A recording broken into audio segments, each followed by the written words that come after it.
안녕하세요. 이 채널에 올라오는 다양한 사연 들으며 함께 욕도 하고 맞장구도 쳐가며 재미있게 듣고 있는 애독자 1인입니다. 사연들 듣다 보면 내가 의도한 일도 아닌데 살다 보면 속 뒤집힐 일들이 참 많아요. 저도 평생 누구한테 아쉬운 소리 한 번 안 하고 생긴 대로 살다가 시집가서 처음으로 겪는 황당한 일들에 어처구니가 없었던 적이 있어요. 이게 정말 제가 잘못해서 일어난 일인 건지 제 얘기 한번 들어보시겠어요? 저는 평범한 30대 직장인입니다. 저희 남편도 저랑 집안 환경이나 조건이나 딱히 둘 중 누가 더 처지거나 더 낫거나 할 만한 게 없이 고만고만하게 비슷한 직장인이에요. 그래서 이렇게 비슷한 사람이랑 살면 살면서 큰 사건 겪을 일 없이 평탄하게 살겠거니 생각했어요. 저희 집은 양친 다 생존해 계시고 남동생이 하나 있고 남편은 몇 년 전에 아버지가 돌아가셔서 어머니 혼자 되셨고 위로는 형이 한 분 계시고 아래로 여동생이 있어요. 여동생은 결혼 전에도 몇 번 만난 적이 있는데 나이도 또래이고 사고방식도 비슷해서 말이 잘 통했습니다. 요즘 결혼해서 시누이랑 갈등 겪는 일도 많다던데 마음 맞는 시누이를 만나게 되어서 참 다행이라고 생각했습니다. 형님은 결혼 5년 차로 남편과 비슷하게 평범하게 직장에 다니신다고 들었습니다. 조금 특이할 만한 점이라면 제 손윗동서 되실 분이 의사라고 하시더라고요. 보통 의사들은 같은 의사랑 결혼하는 경우가 많거나 있는 집 자제들이랑 결혼하는 경우가 많잖아요. 시누이에게 건너듣기로는 여자 쪽 부모님 반대가 있긴 했는데 딸이 결혼 안 시켜주면 죽겠다고 난리를 피워대는 통에 결국 결혼 허락을 받아냈다고 합니다. 별일이네 싶긴 했지만 원래 사랑이 그런 거 아니겠거니 하며 그러려니 하고 넘겼습니다.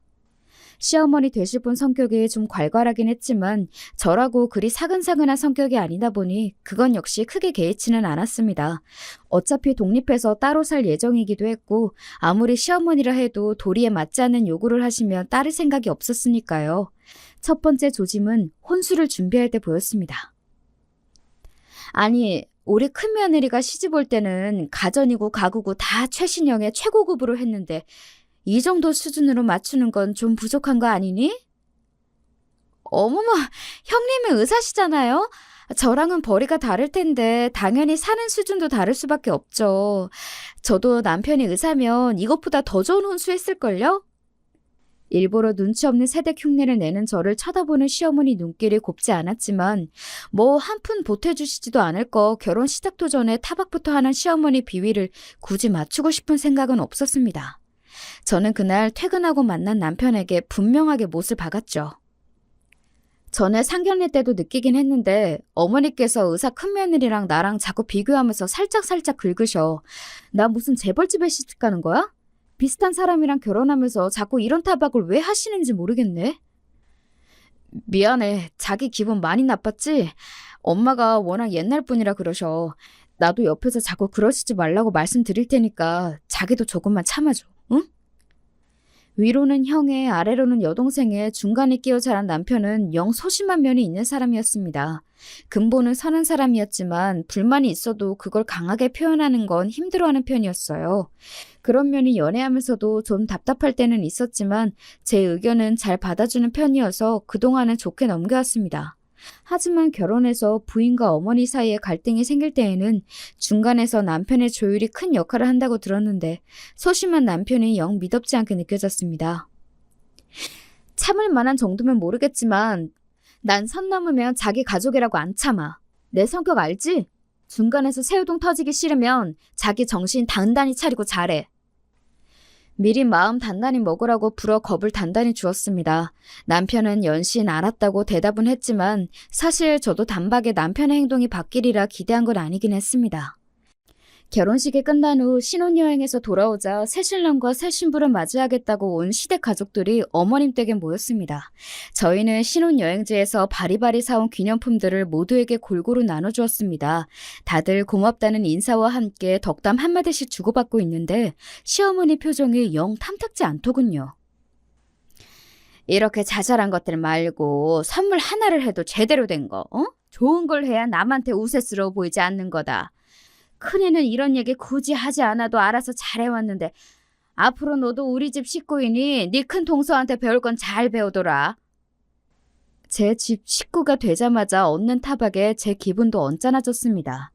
결혼할 때 뭐 하나 도와주시는 것도 없이 저희끼리 다 해결한 마당에 들을 만한 소리는 더더욱 아니지 싶었어요. 제 표정이 대번에 안 좋아지자 제 눈치를 살핀 신우이가 한마디 했습니다. 아이 참 엄마는 선물한 사람 민망하게 괜히 마음에도 없는 소리 하신다. 그 먼 데서 이렇게나 식구들 생각해서 챙겨오는 게 쉬운 일인 줄 알아? 벌써부터 언니 시집살이 시킬 생각 마시고 예뻐만 해주세요. 어색해질 뻔한 분위기가 신우이의 너스레 덕에 겨우 풀렸습니다. 하지만 한번 빈정이 상해버린 마음은 쉬이 풀리지 않더군요. 말 한마디로 천냥 빛을 갚는다더니 저희 어머니는 말 한마디로 사채까지 쓸 사람이었습니다. 본인이 제 기분을 상하게 하실수록 본인 아들이 쥐잡힐 듯 잡힐 것이라는 걸 아시는지 모르시는지 그날 신혼집으로 돌아가는 길에 남편에게 쏘아붙였습니다. 전에 내가 얘기했을 때 당신 어머니께 말씀 잘 들어보겠다고 하지 않았어? 당신이 듣기로는 오늘 어머님이 나한테 하신 말씀 정도는 좀 참아볼 만하다 싶어? 기어이 중간에서 새우등이 터진 남편은 땀을 뻘뻘 흘렸습니다. 참 내가 그러시지 말래도 나이 드신 분이라 그런가 말씀드려도 고치기가 힘드신가 봐. 고칠 생각은 있으시고? 이제 막 시집 왔는데 이 정도인데 날이 갈수록 심해지면 더 심해졌지 나아질 것 같지가 않아 내가 보기엔. 나 결혼 전부터 분명히 말했다. 선 넘으시면 나도 진짜 안 참을 거야. 그러자 남편이 한숨을 푹 내쉬었습니다. 그러면서 짐짓 우울한 목소리로 말했어요. 사실 어머니가 원래 편애가 좀 심하셔.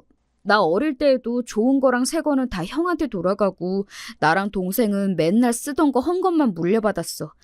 비슷한 성적을 받아도 형은 오냐오냐 칭찬해 주시면서 나한테는 살가운 말도 잘 안 해주시고 막내는 그래도 타고난 성격에 당창대가 있어서 엄마가 그러셔도 기죽지 않고 제 몫은 잘 찾아 먹었는데 아무래도 나는 타고난 성격도 이렇다 보니 크면서도 늘 손해를 보면서 산 것 같아.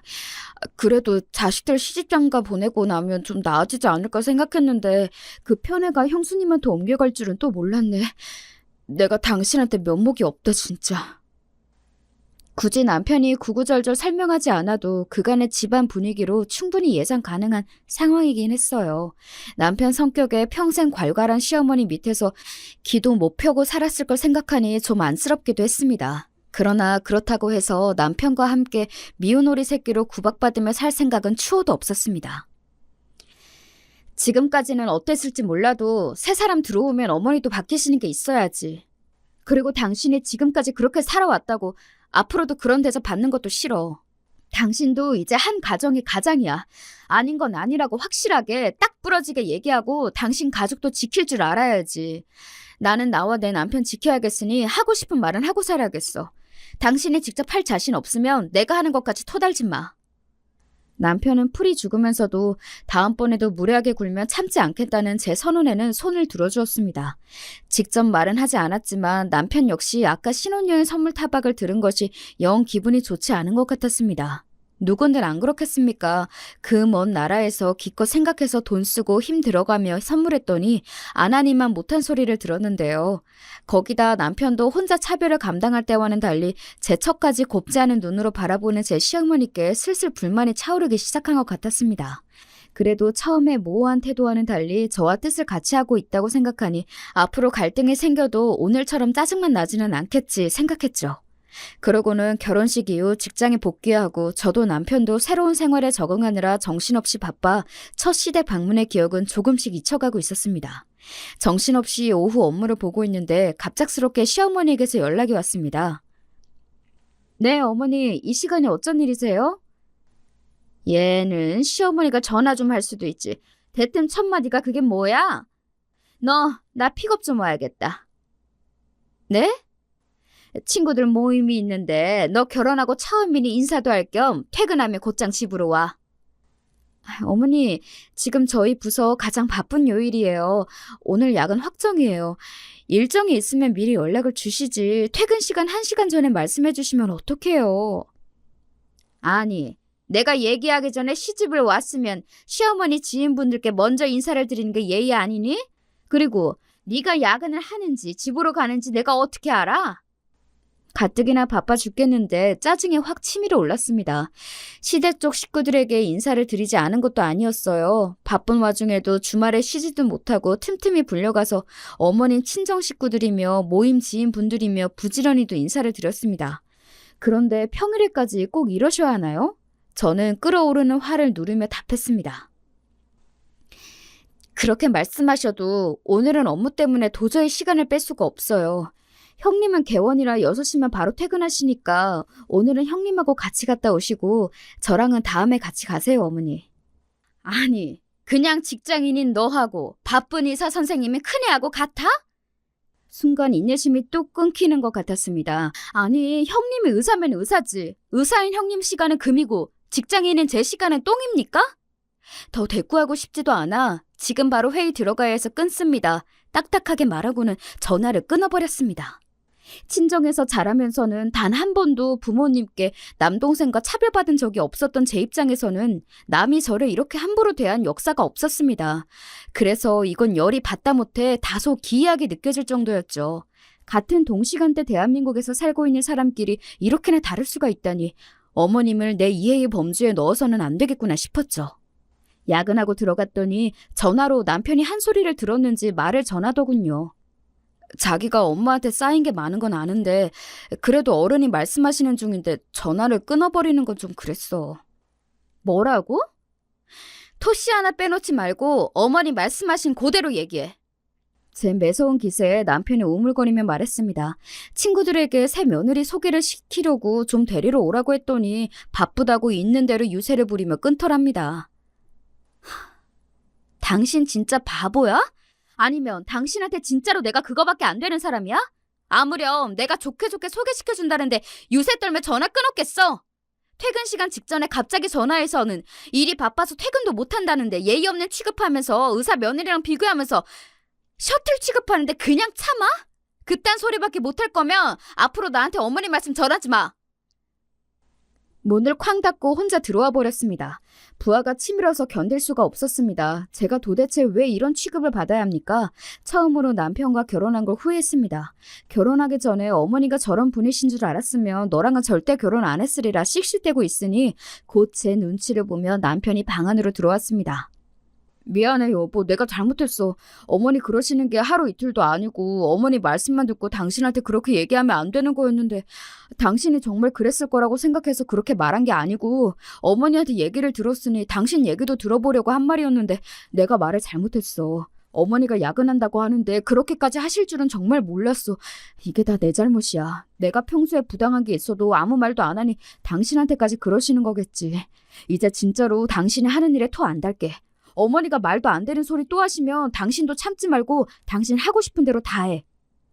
아직 분은 다 풀리지 않았지만 자기 나름대로 제 화를 풀어주려고 애쓰는 남편을 보면서 조금 화를 누그러뜨렸습니다. 그러면서 도대체 내가 어쩌다가 이런 피곤한 상황에 놓이게 되었나 한숨이 나왔습니다. 평생 하고 싶은 말을 참아가며 살아본 적이 없었던 저로서는 요즘에 이러한 상황들이 참 답답했습니다. 그래서 남편에게 다시 한번 단단히 다짐을 받아냈죠. 나 저번에 한 말 그냥 한 거 아니야. 아무리 당신 며느리라도 서로 지켜야 할 예의라는 게 있는 거야. 그리고 난 나에게 최소한의 예의도 지키지 않는 사람한테까지 예의 지킬 정도로 착한 사람도 아니고 당신 어머니라서 참아주는 건 딱 오늘까지야. 앞으로 나 막 나간다고 딴소리 하지 말고 자신 없으면 지금 얘기해.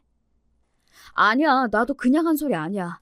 나한테 그러시는 것까지는 이게 내 팔자지 싶어 참았는데 아들이 결혼을 했는데 당신한테까지 이런 식으로 구는 건 나도 당신 보기 창피해서 안 되겠어. 앞으로 또 이렇게 말도 안 되는 요구하시면 당신 참지 말고 할 말 다 해. 어머니 연락 안 받아도 나도 뭐라고 안 할게. 남편에게 단단히 다짐을 받아내고는 그래, 이제 나도 더는 안 참는다. 마음 먹고 기회가 찾아오기만을 벼르고 벌렸습니다. 그리고 예상했던 것처럼 그 기회는 멀지 않은 날에 다시 찾아왔죠. 할머님 제세가 있는 날이라 바쁜 와중에도 팀원들 눈치를 봐가며 간만에 정시퇴근한 날이었습니다. 퇴근 후 곧장 어머님 댁으로 갔는데도 7시 가까이 됐더라고요. 그런데 저 말고 아무도 온 사람이 없었습니다. 어머님, 형님은요? 너 왔으면 됐지. 네 형님은 또 왜 찾아? 어머님, 그건 아니죠. 이 집 며느리가 저 하나인가요? 이 집 아들들이며 딸이며 하나도 없고 저도 오늘 회사에서 있는 눈치 없는 눈치 다 봐가며 겨우 정시 퇴근해서 곧장 어머님 댁으로 온 거예요. 애들이야 퇴근하면 어른이 알아서 오겠지. 너는 결혼하고 처음 맞는 시댁 제사인데 뭐가 그렇게 불만이 많아? 올 때 되면 안 올까? 형님 병원은 어머님 댁에서 걸어서 10분 거리에 있었습니다. 6시면 진료가 끝나니 거기서 굴러서 왔다 하더라도 저보다 먼저 도착해야 정상인데 코빼기도 보이지 않는 형님도 덩달아 얄밉게 느껴졌습니다. 될 대로 되라 저는 소파에 푹 퍼질러 앉았습니다. 아니, 왔으면 얼른 시작할 일이지. 할 일이 얼마나 많은데 그러고 앉았어? 저 오늘 회사에서도 화장실 갈 시간도 없이 일하다가 곧장 일이 온 거예요. 일할 사람 다 오면 그때 움직일 테니 좀 두세요. 부러워 기분 나쁜 티를 숨기지도 않고 말하자 어머님이 어처구니가 없다는 표정으로 저를 쳐다보았지만 제 입장에서는 어머니만큼 어처구니 없는 경우가 없었기에 신경도 쓰지 않았습니다. 7시가 넘어가자 시누이와 남편, 아주버님이 차례로 들어오셨고 8시가 다 되어서야 형님이 들어서셨습니다. 아유, 다들 먼저 와 계셨네. 중간에 약속에 있어서 조금 늦었어요, 어머니. 아이고, 볼일 다 보고 오지. 급하게 오느라 고생했네. 예, 둘째 너 첫째 마시게 물 좀 가져오너라. 어머니가 떠다 드리세요. 온 집안 분위기가 순식간에 경직되는 게 느껴졌습니다. 제가 화가 나도 단단히 났다는 게 모두에게 전해졌을 테니까요. 그간 어머니께서 제가 하신 짓이 있으니 마냥 저만 미친 인간이 된 게 아니라는 점이 다행이었을까요? 얼굴에 시뻘개진 어머님이 말문이 막혀 서 있으니 중간에서 뭔가 단단히 탈이 났음을 직감한 시누이가 끼어들었지만 제가 바로 막아버렸습니다. 아, 큰올케 내가 물 갖다 드릴게. 아니요, 아가씨. 어머님이 가져다 주실 거예요. 어머님, 그러실 수 있죠? 그렇게 귀하디 귀하면 의사 며느리인데 어머님께서 물 한 잔 못 갖다 드리겠어요? 이제 온 집안 식구가 제 눈치를 보기 시작했습니다. 눈치 없이 얄밉게 굴던 큰 동성까지 제 눈치를 슬슬 보았죠. 아이고, 언니가 화가 나도 단단히 났나 보네. 엄마, 도대체 또 언니한테 어떻게 했길래 언니가 이렇게까지 화가 났어? 아니, 화를 내도 내가 내야지. 왜 지가 화가 나? 며느리가 혼자 먼저 일 좀 할 수 있는 거지. 뭘 그런 걸로 저렇게 유난이야, 유난히. 자기 형님 의사라 바쁜 거 뻔히 알면서 꼭 저렇게 마음에 안 드는 티를 내야겠어? 어머니도 좀 그만하세요. 어머니가 자꾸 그러시면 중간에서 저랑 이 사람이 얼마나 난처한 줄 아세요? 새 사람 들어온 지 얼마나 됐다고 벌써 이렇게 마음 상하게 만드십니까? 그간 어머니가 너무하셨어요. 정말 제 편을 들어주시려는 건지 제게 불똥이 튈까 걱정이 돼서 선수치는 건지는 몰라도 아주버님께서도 제법 크게 역정을 내셨습니다. 형님도 한마디 거두셨어요. 그래요, 어머님. 동서가 그간 얼마나 서운한 게 많았으면 그랬겠어요. 오늘은 제가 말도 없이 늦어서 실수한 게 맞아요. 내가 미안해, 동서. 손윗 사람이 내가 더 잘했어야 하는데 그만 눈치 없이 굴어버렸네. 다음에는 무슨 일이 있으면 꼭 먼저 연락하고 웬만하면 제 시간에 올게. 그만 마음 풀어. 남편은 제가 민망해 고개도 제대로 들지 못하고 있었습니다. 저는 더는 그 자리에 있고 싶지가 않았어요. 어머님과 남편을 제외한 모두가 만류했지만 저는 자리를 털고 일어섰습니다. 제가 이런 기분 상태로 지금 여기 있는 건 오늘 제사 지낼 할머님께도 예의가 아닌 것 같아요. 오늘은 이만 돌아가 보겠습니다. 그 길로 뒤도 돌아보지 않고 집으로 돌아와 버렸습니다. 남편은 따라 나오지 않더군요. 너도 결국 어머님 아들이구나 배신감이 느껴졌지만 그저 모든 게 다 귀찮았습니다. 그렇게 침대에 2-3시간쯤 누워있었을까 시누이에게서 전화가 왔습니다. 언니, 저 지금 언니 집 근처인데 우리 차 한잔 할까요? 시간이 늦어 시누이를 집으로 불렀습니다. 시누이에게 차 한 잔을 내어주고 제가 물었습니다. 아가씨, 제사는 잘 지냈어요?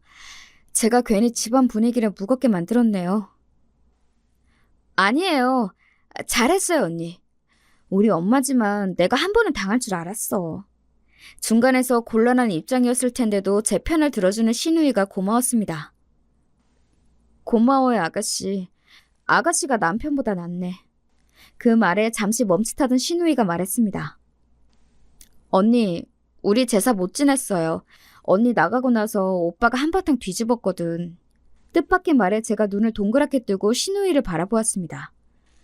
그간 우리라고 쌓인 게 왜 없었겠어. 같은 자식이라도 큰오빠가 엄마한테는 가장 아픈 손가락이라는 거 나나 오빠가 모르지 않았는데 그래도 자기 때문에 언니까지 그런 대접받는 걸 보니 오빠라고 어디 속이 편했겠어요? 그간 오빠도 참 많이 참았는데 언니 그러고 가는 것 보니 그동안 쌓인 것인지 죄다 터져서는 나 우리 오빠가 엄마한테 소리 지르는 거 처음 봤다 언니?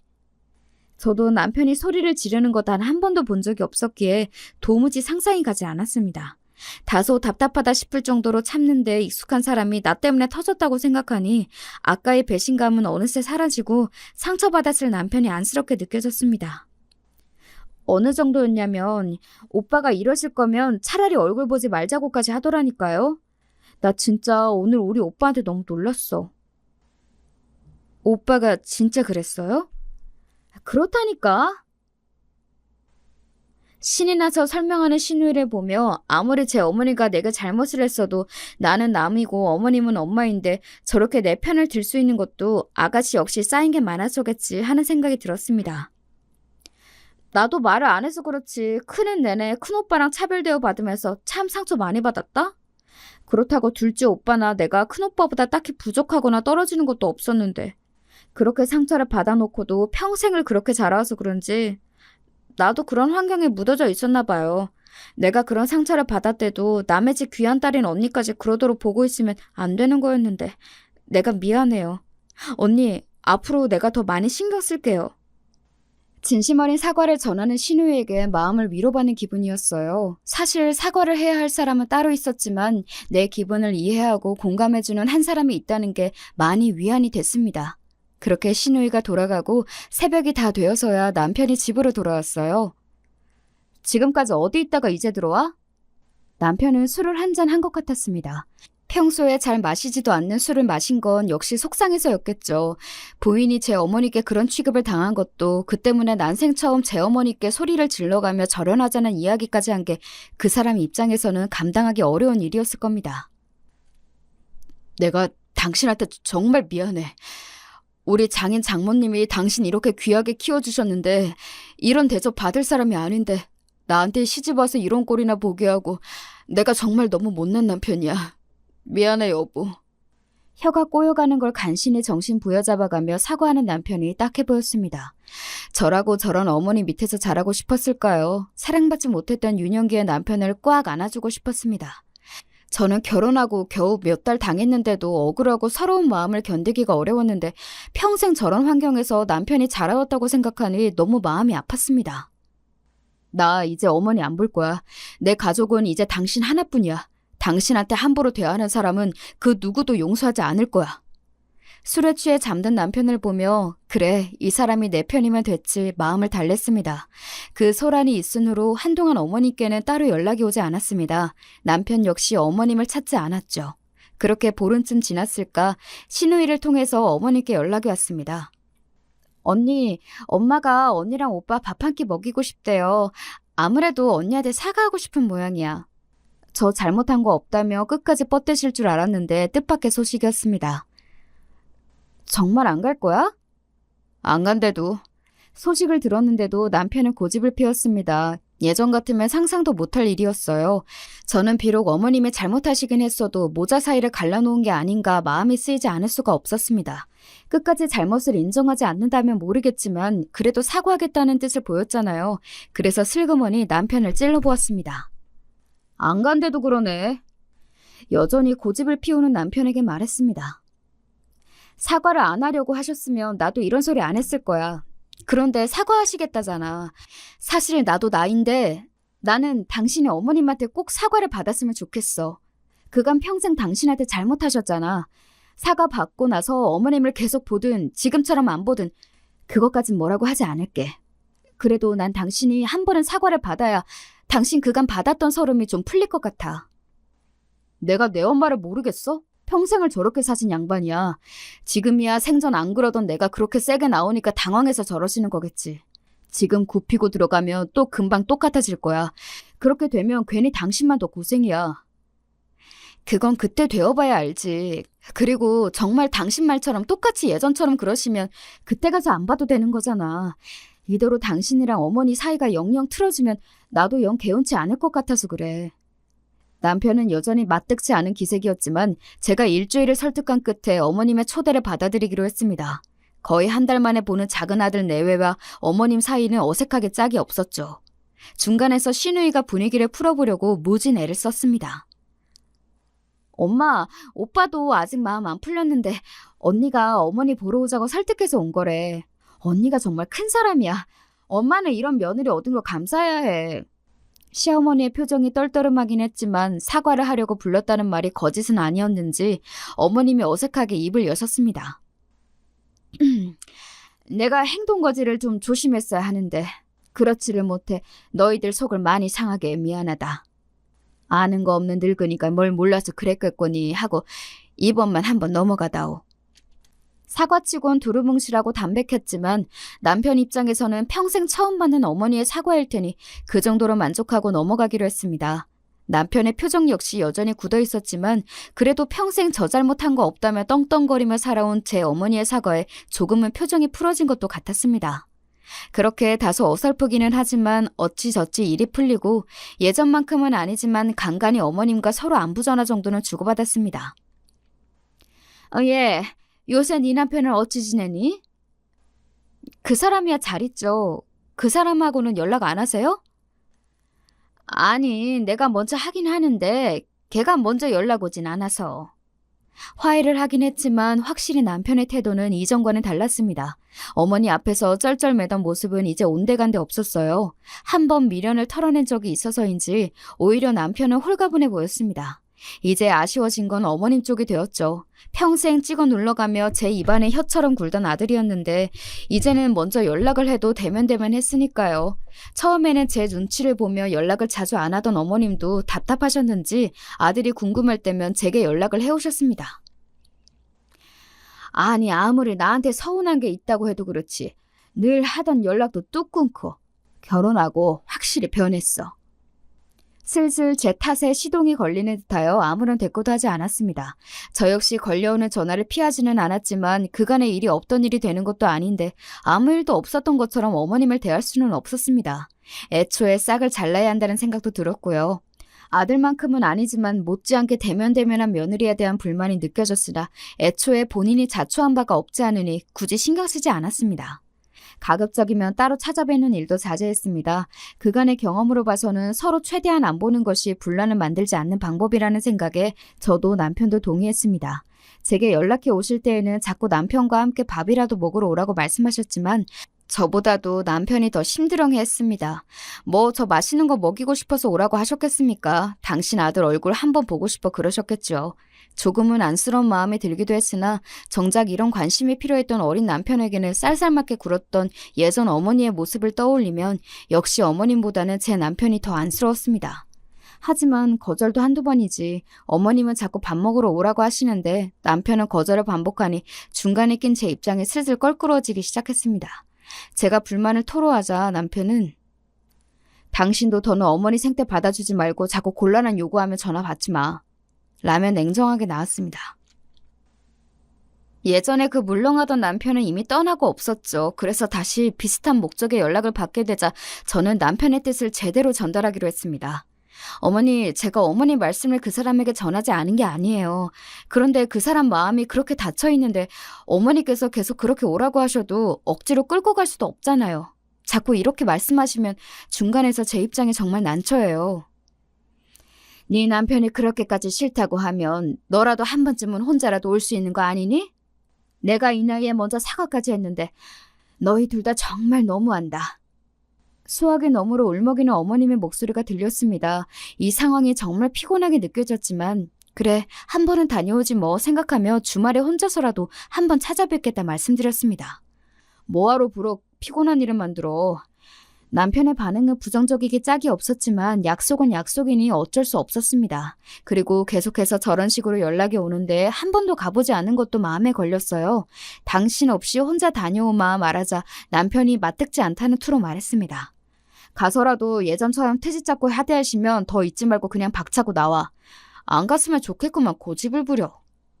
그러게 내가 사서 고생을 하는구나. 제 발등을 찍으며 약속한 주말에 어머님 댁으로 향했습니다. 어머님 혼자 계실 줄 알았던 댁에는 뜻밖에도 오랜만에 보는 큰형님이 함께 있었습니다. 어머, 동서 오랜만이네? 오늘 동서도 오는 거였구나. 형님 말을 들으니 형님도 제가 오는 줄은 몰랐던 건지 당황한 눈치였습니다. 어머님과 형님 저 셋만 있다고 생각하니 그 자리가 더 불편하게 느껴졌어요. 왔니? 시어머니는 여상한 투로 말하며 부엌에서 나오셨습니다. 어색한 분위기를 풀어보려고 큰 동서가 짐짓 들뜬 듯한 말투로 말했어요. 어머님이 백숙하시던데 우리 동서 몸보신 시켜주려고 그러셨나 보다. 아니요, 그 몸보심은 형님 시켜주려고 하신 걸 텐데요. 속으로 생각하며 그저 고개만 주걱거렸습니다. 이내 식탁에 백숙 한 상이 차려지고 어머님께서 저희를 부르셨습니다. 자, 우리 첫째, 올해도 병원 꾸려나간다고 고생이 많았다. 하나 들어라. 시어머니는 2마리 중 1마리의 닭을 붙잡고 큼직하게 다리 하나를 떼어다 형님 앞접시에 올려주었습니다.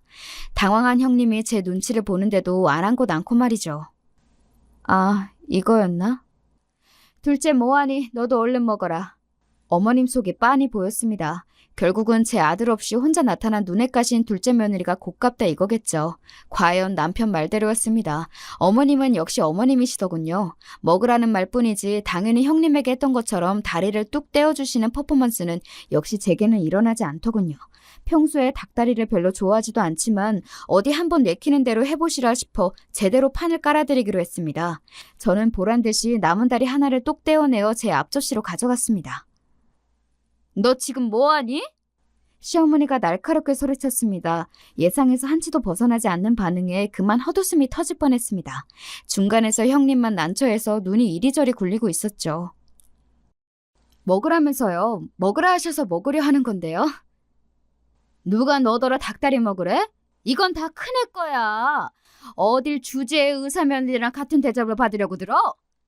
시어머니가 제 앞접시에 놓인 닭다리를 휙 채워가더니 형님 앞접시 위에 닭다리 위에 제가 가져간 닭다리를 턱 올려놓았습니다.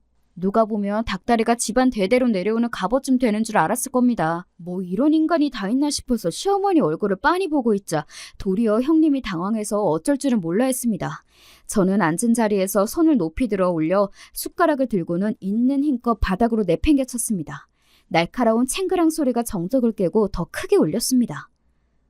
너 대체 이게 무슨... 이러니 아들한테도 외면당하지. 거침없는 제 말에 시어머니 낯빛이 딱딱하게 굳어버렸습니다. 제가 혹시나 했는데요. 어머님은 참 역신하시네요. 저야 남의 자식이라 그렇다 쳐도 제 남편한테도 이런 식으로 구셨어요? 경악해서 대꾸도 못하는 시어머니에게 저는 참지 않고 속에 있던 말을 그대로 내뱉었습니다. 제가 여기 온다고 할 때 남편이 말렸는데요. 제가 여기 왜 온다고 한지 아세요? 어머님 불쌍해서 온 거예요.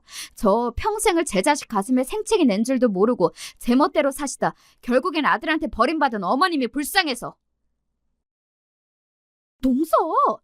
거르지 않고 뇌에서 내보내는 그대로 내뱉는 저를 보며 큰형님이 어쩔 줄은 몰라 했습니다. 그러든지 말든지 아랑곳 않고 저는 하던 말을 계속했습니다.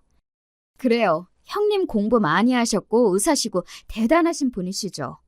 그렇게 어머님 주제에 맞지 않는 며느리 보셨으니 눈이 횟가닥 돌아버리신 것도 알겠는데요. 그걸 왜 제가 받아줘야 해요? 제가 뭐 그렇게 대단한 집에 시집왔다고? 시시각각 불그락 푸르락 변하는 어머님 얼굴이 참 우스워 보였습니다. 그간 제 남편이 오래 참은 거였죠. 어머님 같은 사람을 또 누가 견디겠어요? 너 때문이야! 시어머니가 분을 못 참겠는지 소리를 꽥 질렀습니다. 다 너 때문이야. 너랑 결혼하기 전까지는 나한테 말대꾸 한 번 안 했어. 내 아들 입에서 어떻게 나 안 보고 살겠다는 소리가 나와? 이게 다 결혼 잘못해서 네가 이 집에 잘못 들어와서 그런 거야? 부끄러운 줄도 모르고 미친 소리를 하는 시어머니가 가소로워 보였습니다. 저 때문이 아니라 제 덕분인 거죠. 제 남편이 저 아니었으면 평생 저 아껴줄 줄도 모르는 매정한 어머니 밑에서 평생 상처받으며 살았을걸. 이제라도 제정신 차렸으니 어머님은 저한테 고마워하셔야 해요. 물론 고마운 줄도 모르시겠지만 오늘이 저 여기 마지막으로 오는 날이에요. 남편은 어머니 보고 살 생각 없대요. 당신 가족은 이제 저 하나뿐이라네요. 어머님 어째요? 제 남편한테 이미 버림받으셨어요, 어머님은. 이 말을 끝으로 저는 미련 없이 그 자리에서 돌아섰습니다. 현관 밖으로 나오는 제 귀에 시어머니가 세상이 떠나가도록 오열하는 소리가 들렸어요. 그렇게 서럽게 우는데도 단 한 톨의 동정심도 들지 않았으니 저도 시어머니한테 더 이상 떨어질 정도 없었던 모양입니다. 저는 그 길로 곧장 제 친정집으로 향했습니다. 엄마, 나 백숙해줘. 갑자기 나타난 손은 그게 웬 뚱딴지 같은 소리야? 친정엄마는 황당해하면서도 좀처럼 이거 해달라 저거 해달라 하는 성격이 아닌 제게서 받은 간만의 주문에 어쩐지 조금 신나 보이셨습니다. 얘가 왜 평소에 안 하던 소리를 해? 하시면서도 예고 없이 찾아온 딸이 반가우셨는지 결혼 전처럼 함께 손을 잡고 장을 보는 내내 기분이 좋아 보이셨어요. 되도 않는 남의 엄마한테 에너지 쏟지 말고 내 엄마한테나 잘할걸 속으로 생각하며 괜히 엄마한테 투정을 부렸습니다. 엄마, 나 백숙 4마리 해줘, 4마리. 그걸 누가 다 먹는다고? 눈을 휘둥그레 뜨시면서도 속으로는 백숙용 생닭 4마리를 카트에 집어넣는 엄마에게 철없는 어린애처럼 말했습니다. 닭다리 8개 내가 혼자서 다 먹을 거야. 얘가 왜 생전 안 부리던 식탐을 다 부린대? 그래, 너 다 먹어라, 너 다 먹어. 다 커서 시집까지 간 딸의 말도 안 되는 억지에도 마치 어린 딸내미를 보듯 사랑이 가득한 엄마의 눈을 보면서 순간 남편이 안쓰러운 마음에 가슴속에서 뭔가가 울컥 올라오는 기분이었습니다. 그때 남편에게서 전화가 걸려왔습니다. 저는 평소처럼 전화를 받고는 말했죠. 자기, 엄마 집으로 백숙 먹으러 와. 뭐? 분명 무슨 일인지 알고 제게 전화를 했을 겁니다. 제가 그러고 나왔는데 형님이 아무리 눈치가 없다 해도 남편에게 연락하지 않았을 리가 없잖아요. 무거운 마음으로 전화를 걸었을 남편은 아무렇지 않은 제 목소리에 오히려 당황한 눈치였습니다. 엄마 백숙이 먹고 싶어서 친정집에 왔어. 우리 엄마 백숙 잘해. 우리 오늘 저녁은 엄마 아빠랑 같이 먹자. 제 말에 남편은 그만 말문이 턱 막힌 듯 했습니다. 한참을 말이 없다 곧 가겠다며 전화를 끊더군요. 백숙을 삶는 내내 엄마가 쉴 새 없이 제잘제잘 딸에게 말을 거는 소리가 주방에 가득 찼습니다. 평소 남말에는 신경 쓰지 않는 제멋들인 성격 탓에 잘 넘어갔다고 생각했는데 그간 알게 모르게 제게 막대하는 시어머니에게 마음을 다쳤었던 모양이에요. 바쁜 딸이 시간을 쪼개 찾아왔다는 것만으로 행복해하시는 엄마 모습을 보면서 그래, 부모에게 사랑받는 느낌은 이런 거였지 마음이 녹아내리는 것만 같았습니다. 굳이 남편까지 불러서 백숙을 먹이려 한 건 남편이 오늘의 기억을 또다시 상처로 남기게 두고 싶지 않아서였어요. 비록 제 친부모는 아닐지라도 서로를 사랑하는 가족 틈에서 따뜻한 저녁 식사 한 끼를 먹이고 싶었습니다. 금세 도착한 남편과 저 친정 부모님까지 내 식구가 도란도란 한 식탁에 머리를 맞대고 앉아 백숙을 먹기 시작했습니다. 저희 엄마가 본인 몫의 닭에서 다리 2개를 뜯어다 저와 본인 사위 밥그릇에 척 얹어주셨습니다. 그러자 저희 아빠가 본인 몫의 닭에서 다리를 하나 뜯어 엄마 밥그릇에 얹어주셨어요. 저는 제 몫의 닭에서 떼어낸 닭다리 하나를 남편 밥그릇 하나 더 올려주었습니다. 어머 여보 얘 좀 봐. 아까 닭다리 8개 자기가 다 먹을 거라고 생떼를 쓰더니 곳에 제 닭다리까지 제 신랑한테 넘겨주네. 제 남편이라고 챙기기는 딸 자식 키워봐야 소용이 없구먼. 짐짐 너스레를 떠는 엄마 아빠 앞에서 겸연쩍게 웃으면서도 남편은 행복해 보였습니다. 고개를 숙이고 열심히 닭다리를 뜯는 남편 눈에 살짝 고인 눈물은 모른 척했습니다. 부디 남편이 오늘 이 자리를 오랫동안 기억해 주길 바랐습니다. 그 이후로 시어머니와는 완전히 절연했습니다. 마지막에 가슴에 무언가 더 맺힐 것도 없이 하고 싶은 말을 죄다 퍼부어주고 온 탓인지 미련도 아쉬움도 일절 남는 것이 없었습니다. 어설프게 남아있던 동정심까지 사라지고 나니 오히려 홀가분했습니다. 남편이 이런 마음으로 시어머니를 찾지 않았던 걸까 싶었습니다. 소식을 들은 시누이는 예상했던 대로 온전하게 저희 편이 되어주었습니다. 시어머니의 행태에 질릴 대로 질린 시누이가 더는 적당히 제 어머니의 비위를 맞춰주지 않고 맞받아치자 그 둘 사이에서도 큰 싸움이 있었다고 합니다. 시누이 역시 오빠처럼 더 이상 어머니에게 지고 들어가지 않기로 결심한 모양이었습니다. 그간 시어머니의 감정 쓰레기통 노릇을 지긋지긋해했던 시누이도 더는 시어머니 연락을 받지 않고 있었어요. 내 엄마인데도 일이 징글징글한데 언니한테도 오죽했겠어요. 시누이는 길게 말하지도 않고 저 한마디로 상황을 깔끔하게 정리하더군요. 시어머니와는 틀어지더라도 시누이와의 관계는 유지하고 싶었던 제 입장에서는 고마운 일이었습니다. 시누이와는 지금도 남편의 동생이자 마음 잘 통하는 친구로 잘 지내고 있습니다. 아주버님과 형님과는 대면대면하긴 하지만 그렇다고 나쁠 것도 없는 관계로 지내고 있습니다. 시어머니와의 볼장 다 보인 마지막 모습을 형님이 고스란히 다 지켜보았으니 사실 제게 정이 떨어진다 해도 딱히 할 말이 없었는데 본인이 사랑을 받는 입장임에도 불구하고 차별받는 제 입장을 이해해준 모양이었습니다. 남편과 시누이, 제가 받을 사랑까지 모두 독차지한 두 분이지만 뭐 그게 또 두 분 잘못은 아니니까요. 게다가 저희 중 그 누구도 그 사랑을 원하지 않으니 더 이상 두 분께 딱히 유감할 것도 없었습니다. 남편은 그 이후 저보다 더 뻔질나게 저의 친정집 문턱을 드나들고 있습니다. 처음엔 어색해하더니 이젠 제가 야근하는 날이면 아예 퇴근을 저희 친정집으로 합니다. 남편이 하도 자주 오니 저희 엄마가 농담처럼 아이고 늙은이들이랑 노는 게 뭐가 재미있다고 자꾸 와. 오지 마. 남편에게 면박을 주어도 예전 같으면 그 농담을 곧이곧대로 듣고 민망했을 남편도 제법 뻔뻔해졌습니다. 민선이랑 노는 것보다 장인어른 장모님이랑 노는 게 더 재미있어요. 쫓아내지 마세요. 하나뿐인 사위가 부리는 애교가 싫지 않으신지 이젠 남편이 저희 친정 식구들과 섞여 있는 모습도 그리 어색한 그림이 아니게 되었죠. 저만 혼자 따돌리고 뭐가 그리 재미있는지 셋이서 수뚝대고 있는 걸 보면 어처구니가 없긴 하지만 사실 정말 기분이 나쁘지는 않아요. 처음에는 그간 제 아내가 제 어머니에게 받은 구박과 서름 때문에 미안한 마음에 더 저희 친정 부모님께 잘하는구나 싶었는데 지금 와서 생각해보면 정작 제 어머님에게서는 제대로 받지 못한 애정을 결혼하고 나서야 제 부모님께 받게 된 것이 남편도 썩 마음에 들었던 것이 아니었을까 하는 생각이 들기도 합니다. 저도 이제는 예전에 주눅든 모습이 많이 사라지고 제 엄마 아빠에게도 자연스럽게 대하는 남편의 모습을 보며 이제는 예전의 상처가 많이 치유된 것 같아 따뜻한 기분이 들곤 해요. 저도 사람이다 보니 어쩔 수 없이 드문드문 꼭 시어머니와의 관계가 이렇게까지 될 필요가 있었을까 하는 생각이 불쑥 치고 올라올 때가 있습니다. 하지만 제가 수백 번 수천 번 이런 마음을 먹어봐야 상대방의 시어머니가 여전히 시어머니인 이상 별 의미 없는 가정이겠죠. 물론 제 거침없는 성질머리가 갈등의 불씨를 더 빠르게 당겼다고는 생각하지만 다시 생각해봐도 제가 더 참았다고 해서 결과가 달라지지는 않았을 것 같아요. 그저 제가 속 끓이는 기간만 더 길어질 뿐이었겠죠. 그래서 가끔 그런 생각이 들더라도 그것이 후회로 이어지지는 않습니다. 그보다 저는 제 남편이 비로소 그간의 상처에서 벗어나 정서적으로 완전히 어머니에게서 독립한 것이 만족스러울 따름입니다. 누구도 다른 사람과 부딪히는 상황을 달가워하지는 않을 거예요. 어지간해서는 서로 맞춰가며 살고 싶어 하는 게 당연하고 또 남들과 갈등을 빚는다는 건 정서적으로도 참 필요한 일이니까요. 하지만 타인의 마음이 제 마음 같을 수는 없는 노릇이니 살면서 언제든 이런 갈등을 다시 겪을 수도 있겠죠. 그럼에도 불구하고 타인에게서 스스로를 지키고 제게 함부로 대할 수 없게 하려면 저부터가 저 스스로를 최우선으로 두고 스스로에게 당당해지는 것이 먼저인 것 같습니다. 여러분도 당장의 갈등이 두려울지라도 단지 갈등을 피하려는 이유만으로 남들이 여러분을 상처 입히는 것을 내버려 두고 스스로를 등한시하지는 않으셨으면 합니다. 그게 제가 결혼을 통해 배운 가장 중요한 것이거든요. 참지 않아야 할 순간에 참지 않은 것이 제게는 상황을 타파하는 데 도움이 되었습니다. 물론 이런 일을 겪지 않는 게 가장 좋겠지만 갈등의 순간이 온다면 한 번쯤 제 이야기를 떠올려 주셔도 좋을 것 같아요. 긴 얘기 들어주셔서 감사합니다.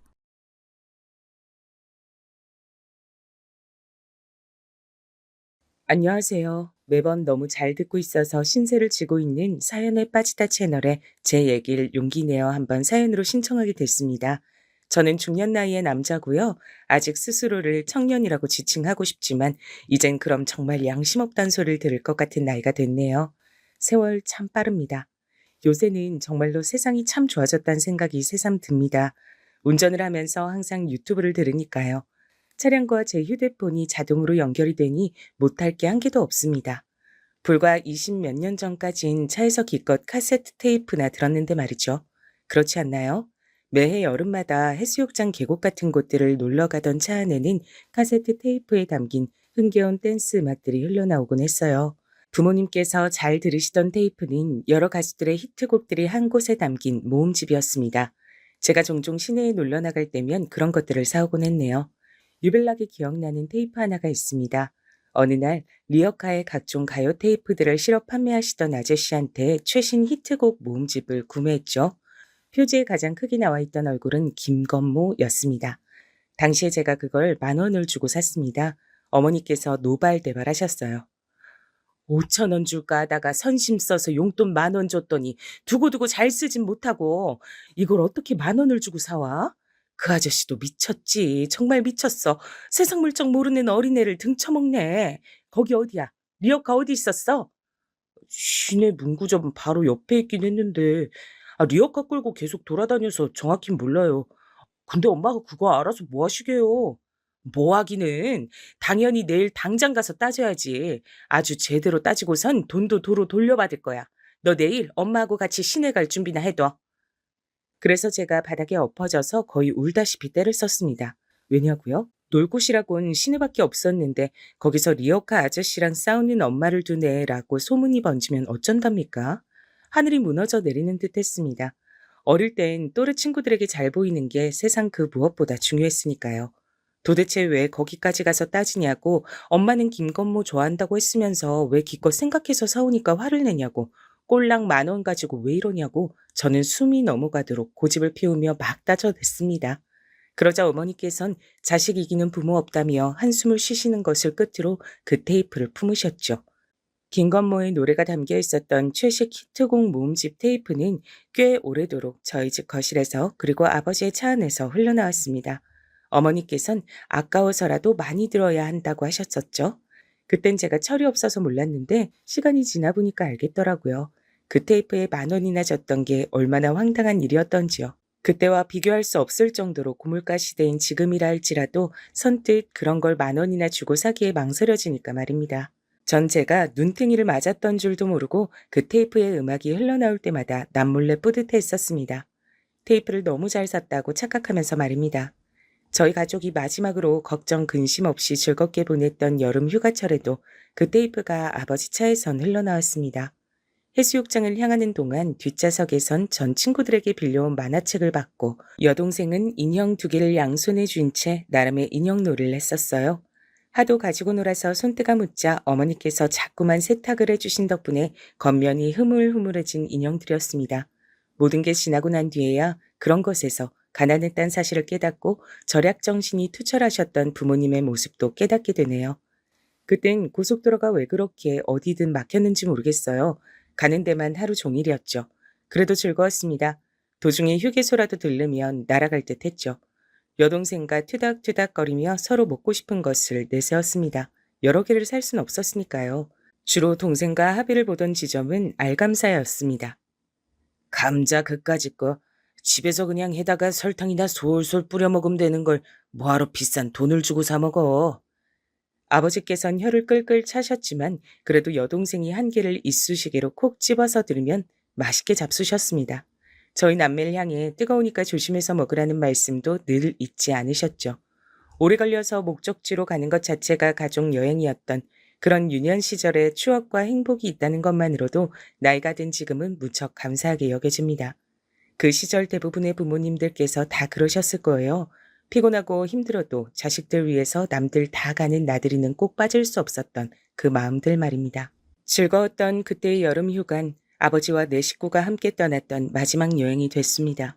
아버지께선 추석 명절을 단 며칠 앞두고 화물차에 치이는 사고를 당하고 마셨습니다. 화물차 운전수는 명절을 앞두고 일을 빨리 해치우고 싶은 생각만 가득한 나머지 경황 없이 구는 바람에 아버지를 보고도 허둥지둥 하다가 사고를 냈다고 실토했고요. 그리고 덧붙인 말이 돈 없다, 죄송하다 였습니다. 저희 가족이 무너져 내린 순간이었죠. 내가 자식 새끼들 위해서라도 마음 굳게 먹고 정신 차려야지. 난 나약해 줄 수 있지만 자식 둔 엄만 나약할 수 없는 법이야. 그 말을 명심하며 정신 다 잡아야 돼. 병원 화장실에서 찬물로 세수를 하고 나오신 어머니께서 당신의 뺨을 쳐가며 그렇게 중얼거리시던 모습을 제가 봤습니다. 중환자실에 아버지께서 홍수 상태로 계신 상황에서 저와 동생은 극도의 불안감을 느끼며 어머니가 잠시만 안 보여도 가슴이 철렁 내려앉곤 했었죠. 그때도 어머니께서 갑자기 안 보이니까 여동생과 손을 잡고 어머니를 찾으러 다녔던 거예요. 그리고 화장실 앞에서 그런 어머니의 모습을 발견했을 때 전 조용히 여동생을 잡아 끌고 저희 남매가 원래 있던 자리로 돌아갔습니다. 그리고 그때 이후로 2번 다신 어머니께서 눈앞에 안 보인다 해서 불안해하며 찾으러 다니는 짓을 하지 않았습니다. 여동생이 울고 보채면 제 선에서 달래고 조용히 시키게 됐죠. 나도 더 이상 어린애가 아니야. 할머니가 전에 그러셨잖아. 내가 아들이고 장남이니까 집안에 대들보라고 내가 잘 커야 된다고. 그러니까 부모님께 의젓한 자식이 되자. 내가 약하게 구니까 동생도 나를 따라하는 거잖아. 내가 솔솜수범을 보여야 돼. 어머니께서 자신의 뺨을 세게 쳐가며 정신을 다 잡으시던 모습은 저에게 충격이었고 제 사고방식을 완전히 바꿔놓았던 겁니다. 아버지께서 제발 무사히 회복하시길 매일같이 기도했죠. 여동생이 아버지를 위해 접기 시작한 종이학은 금세 개수를 엄청 늘려가기 시작했습니다. 어디서 자꾸 그렇게 접을 종이가 생기는 건가 했는데 여동생이 했던 말이 자기 학교 친구들이 색종이를 줘서 그걸로 접는 거라고 했었죠. 소원을 담은 종이학이라니. 그때가 순수한 낭만이 있던 시절이었다는 걸 저는 종이학이 상징한다고 생각합니다. 의료진과 대화를 나누는 어머니의 모습을 멀찍이서 몰래 살펴보곤 했었는데 그럴 때마다 엄마의 표정이 좋질 않았어요. 그래서 아버지께서 회복하시는 게 불가능일 거라는 것을 저는 알게 됐죠. 종이학을 접는 여동생에겐 말하지 않았지만요. 시간이 지나며 저는 남몰래 마음의 준비를 하고 있었고 쌓여가는 병원비에 일가 친척들이 모두 갑갑한 가슴을 두드리며 안타까워했습니다. 애석하게도 당시 집집마다 여유가 있진 못했거든요. 저만 남몰래 마음의 준비를 하고 있다고 생각하던 어느 날 의료진이 공식적으로 마음의 준비를 해놓으시라 그랬습니다. 심장이 쿵 떨어졌고 제 옆엔 동생이 종이학을 가득 담은 상자를 떨어뜨렸습니다. 저희 남매가 엿듣고 있었단 사실을 어머니께선 그제야 아시고 깜짝 놀라 뒤를 돌아보셨어요. 왜 따라와서 듣고 있었냐는 책망을 하시진 못했습니다. 동생이 엉엉 울기 시작했기 때문에 그걸 달래느라 바빠지셨거든요. 전 아버지와의 이별을 준비하며 그간 추억을 곱씹었고 동시에 하늘을 원망했습니다. 단란하게 잘 살던 저희 가족에게 왜 이딴 시련을 주냐고, 왜 하필 우리 집이냐고 원망을 퍼부었죠.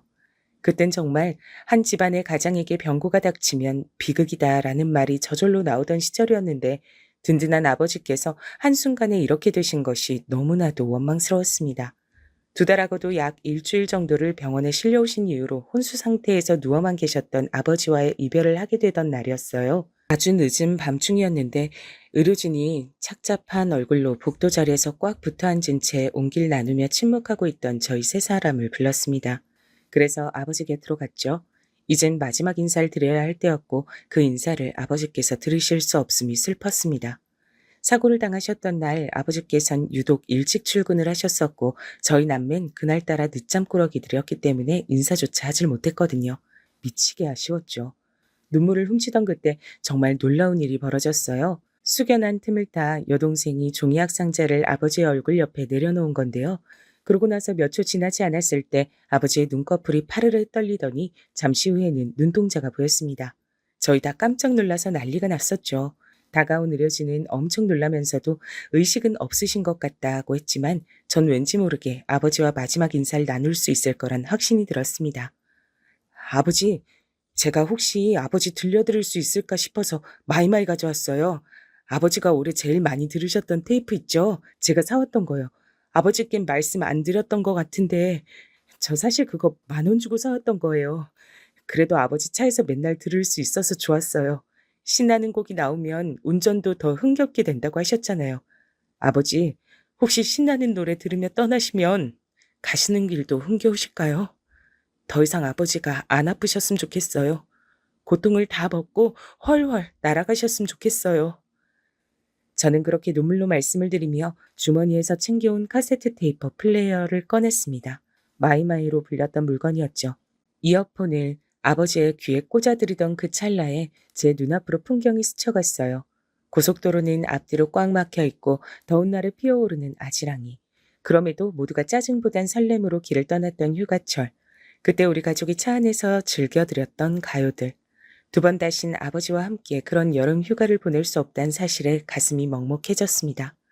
어떤 부분을 들어도 흥겨운 댄스 음악이 나왔던 그 테이프였죠. 재생 버튼을 누르고 얼마 뒤 아버지의 눈엔 눈물이 고였습니다. 듣고 계신 것이었죠. 귀에 꽂은 이어폰으로 흘러 넘어오는 댄스 음악이 흥겨우신지 아버지께선 아픔으로 붉고 거무죽죽해진 얼굴 위로 슬쩍 미소를 지으셨습니다. 그대로 세상을 떠나셨어요. 조용히 미소를 지으신 채 천천히 눈을 감으신 게 마지막이었습니다. 청각은 사람이 죽는 마지막 순간까지도 남아있는 기관이라고 하던데 그래서 편하게 웃으며 떠나신 것 같다는 어떤 간호사분의 너그러운 목소리에 그제서야 저희 세 식구는 커다란 울음을 터뜨렸죠. 모두가 울음바다인 밤이었어요. 아버지를 떠나보내고 한쪽 구석이 텅 비어버린 것 같은 가슴을 아는 채 다시 일상을 살게 됐습니다. 저희 가족의 가장 큰 별이 져버렸는데 세상이 놀라울 정도로 평온하고 아무렇지도 않게 굴러가고 있다는 걸 그때 체감하고서 기분이 얼마나 이상했던지 모릅니다. 제 우주가 무너진다 해도 이 세상의 진짜 우주에겐 아무런 타격이 없는 거더라고요.